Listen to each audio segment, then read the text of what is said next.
जय श्री कृष्ण दोस्तों। गणेश चतुर्थी आने वाली है। आप सभी को गणेश चतुर्थी की बहुत बहुत शुभकामनाएं। मंगलकर्ता विघ्नहर्ता श्री गणेश जी की कृपा आप पर और आपके पूरे परिवार पर सदा सर्वदा बनी रहे। इसी मंगल कामना के साथ आज की वीडियो को शुरू करते हैं।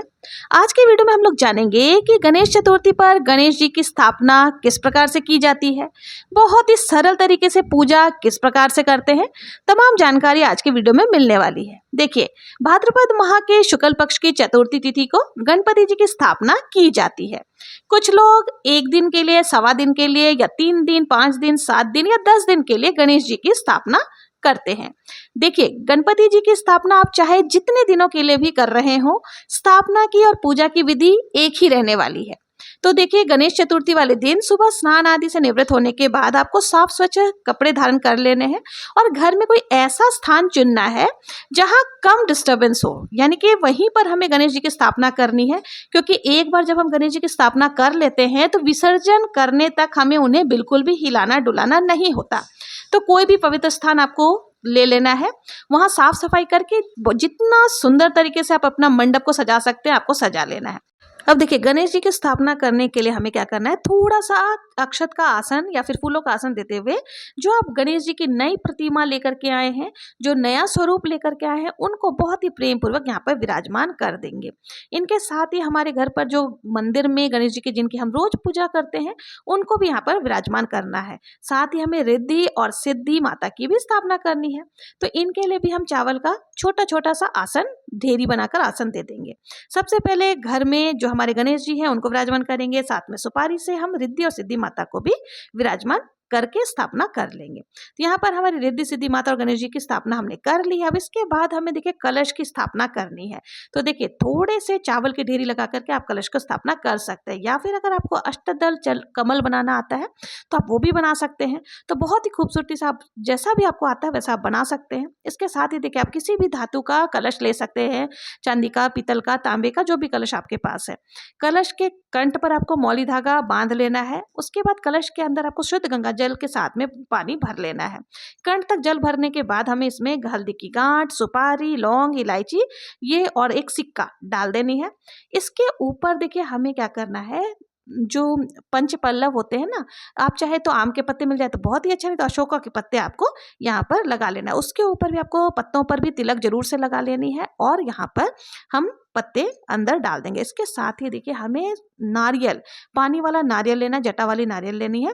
नारियल पर भी आपको मौली बांध लेना है। और देखिए, नारियल को आप चाहें तो खड़ा करके भी रख सकते हैं। खड़ा नारियल रखेंगे तो मुख ऊपर की तरफ रखना है, और अगर आप नारियल को इस तरह से लिटा के रखेंगे तो नारियल का जो मुख है वो साधक की तरफ होता है, यानी कि पूजा जो कर रहा है उसकी तरफ होता है। तो अभी हम खड़ा नारियल रखेंगे। तो खड़ा नारियल जब भी आप रखें तो नारियल का मुख ऊपर की तरफ होना चाहिए। तो इस तरह से कलश की स्थापना हो जाएगी।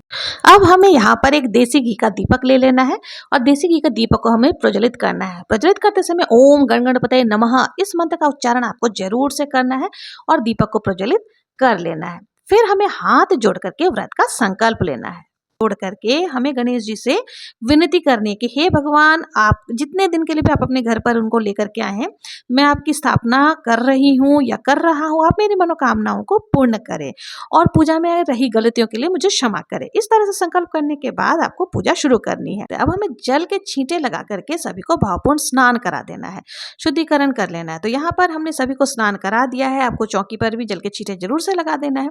इसके बाद हमें सभी को तिलक लगाना है रोली से, और गणेश जी को, माता रिद्धि सिद्धि को, कलश को, सभी को हम तिलक लगा देंगे। पहले रोली से तिलक करेंगे, उसके बाद चंदन से तिलक करेंगे। चंदन से तिलक करने के बाद सभी को हमें अक्षत यानी कि बिना टूटे हुए चावल समर्पित करने हैं। गणेश जी के जो देखिए महाराज, मूषक महाराज होते हैं ना, उनको भी हमें जरूर से पूजन करनी चाहिए।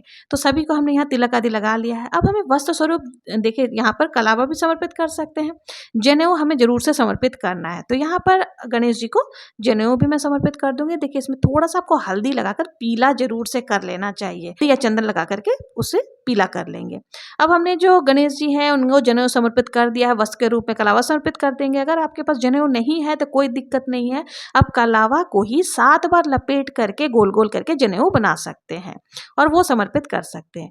अब अगर आपके पास फूल है, जो भी फूल है वो फूल आप समर्पित कर दे, लाल पुष्प मिल जाए तो बहुत ही अच्छा है। लाल रंग जो है गणेश जी को अत्यंत प्रिय है। यहाँ पर मैंने पुष्प आदि सब कुछ समर्पित कर दिए हैं। अब हमें देखिए गणेश जी के जो है ना दुर्वा घास जो होती है वो जरूर से समर्पित करना है। आप देखिए अगर आपके गार्डन में दुर्वा घास है तो आप रोजाना ताज़ा तोड़ करके चढ़ा सकते हैं, और नहीं तो एक साथ में ज़्यादा करके आप ले आए। जितने दिन के लिए भी अपने गणेश जी की स्थापना करिए, रोज आपको दुर्वा घास उन्हें समर्पित जरूर से करना है। अब आप देखिए यहाँ पर हमें जो है ना एक पान का पत्ता लेना है। क्या करना है, पान का पत्ते के मीठा पान जो है गणेश जी को समर्पित किया जाता है।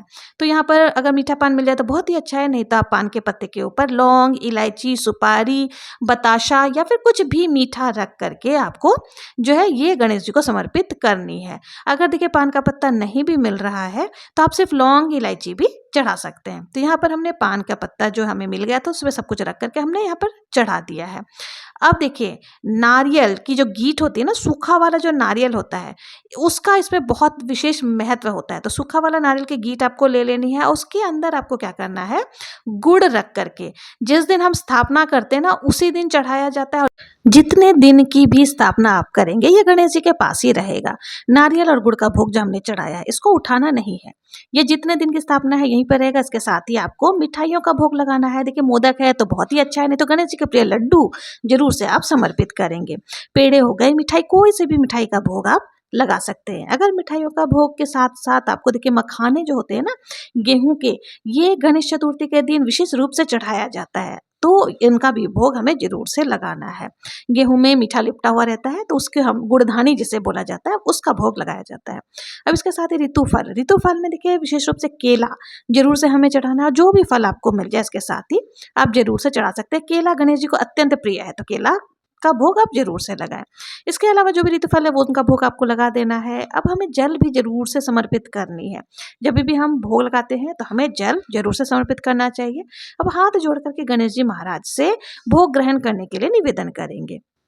इसके बाद हमें देखिए दक्षिणा, यथासंभव दक्षिणा जरूर से समर्पित करें। दक्षिणा हमें एक ही दिन समर्पित करनी है। आप चाहे तो पहले दिन समर्पित कर दे या आखिरी दिन भी समर्पित कर सकते हैं, तो आप अपने हिसाब से कर सकते हैं। तो यहाँ पर देखिए स्थापना वाले दिन ही मैंने जो है कर दिया है। जिस दिन विसर्जन करेंगे उस दिन भी दक्षिणा आप समर्पित कर सकते हैं। दक्षिणा एक ही बार समर्पित करनी है। इसके बाद हमें गणेश चतुर्थी का व्रत अगर आप रख रहे हैं तो आपको व्रत कथा जरूर से सुननी चाहिए। यदि आपने व्रत नहीं किया और कथा नहीं सुनना चाहते, कोई दिक्कत नहीं, इस पार्ट को स्किप कर दे। और कथा सुनने के लिए हमें क्या करना है, हाथ में थोड़े से अक्षत और पुष्प लेकर के हमें कथा का श्रवण करना है। कथा का वीडियो आपको मेरे चैनल पर मिल जाएगा। मैं यहाँ कथा सुनाऊंगी तो वीडियो बहुत ज्यादा लंबा हो जाएगा, या फिर अगर आपके पास व्रत किताब की कथा की पुस्तक है तो वहां से भी आप कथा का श्रवण कर सकते हैं। बहुत ही प्रेम पूर्वक कथा सुनने के बाद जो पुष्प हमने लिया था वो हमें गणेश जी के चरणों में समर्पित कर देना है। इस तरह से जो है कथा पूर्ण हो जाएगी। अब हमें आरती करनी है, तो धूप दीप दिखाकर बहुत ही प्रेम पूर्वक हम आरती करेंगे। तो देखिए आप चाहें तो कपूर से भी आप आरती कर सकते हैं, और नहीं तो जो आपने दीपक प्रज्वलित करके रखा है उससे भी आरती कर सकते हैं। यदि आपने अखंड दीप प्रज्वलित किया तो उसको हमें नहीं छेड़ना है, तो अलग से जो दीपक हमने जलाया है उससे हम आरती करेंगे। तो बहुत ही प्रेम पूर्वक गणेश जी की आरती करने के बाद हमें जो है हाथ जोड़ करके गणेश जी से पूजा में रही कमियों के लिए क्षमा याचना करनी है और अपने मनोकामनाओं को पूर्ण करने के लिए भगवान जी से निवेदन करना है। इस तरह से जो है हमारी गणेश जी की स्थापना हो जाएगी। तो पहले दिन सुबह की पूजा इसी प्रकार से करनी है। पूजा करने के बाद आपको क्या करना है, जल का जो लोटा है वो हमें सूर्यदेव को अर्घ दे देना है, और पूजा के बाद जो भी भोग प्रसाद आदि हमने चढ़ाया था उसे उठा लेंगे और प्रसाद को सभी में बांट देंगे। इस भोग का प्रसाद को सारा दिन यहाँ नहीं रखे देना है, बस सिर्फ जो नारियल और गुड़ हमने रखा था ना वो यहीं पर रहेगा, बाकी सारे प्रसाद जो है भक्तजनों में हमें बांट देना है। इस तरह से जो है हमारी सुबह की जो पूजा है और गणेश जी की जो स्थापना की पूजा वो पूर्ण हो जाएगी। तो दोस्तों देखिए इस तरह से हम लोग पूजन कर लेते हैं। और आज के दिन कई लोग जैसे अपने मुख्य द्वार पर गणेश जी रखते तो उनको भी सिंदूर चोला आदि चढ़ाया जाता है, और उनकी भी बहुत ही अच्छी तरीके से पूजन की जाती है। आप लोगों को ये वीडियो कैसी लगी और आप लोग कितने दिनों के लिए गणेश जी की स्थापना अपने घर पर कर रहे हैं, कमेंट में जरूर से बताएं। और अगर गणेश चतुर्थी की स्थापना की विधि आप लोगों को पसंद आई हो तो प्लीज मेरे चैनल को लाइक, शेयर एंड सब्सक्राइब जरूर से करें। मिलते हैं नेक्स्ट वीडियो में किसी और पूजा विधि के साथ। तब तक के लिए जय श्री कृष्णा। ओम गणेशाय नमः।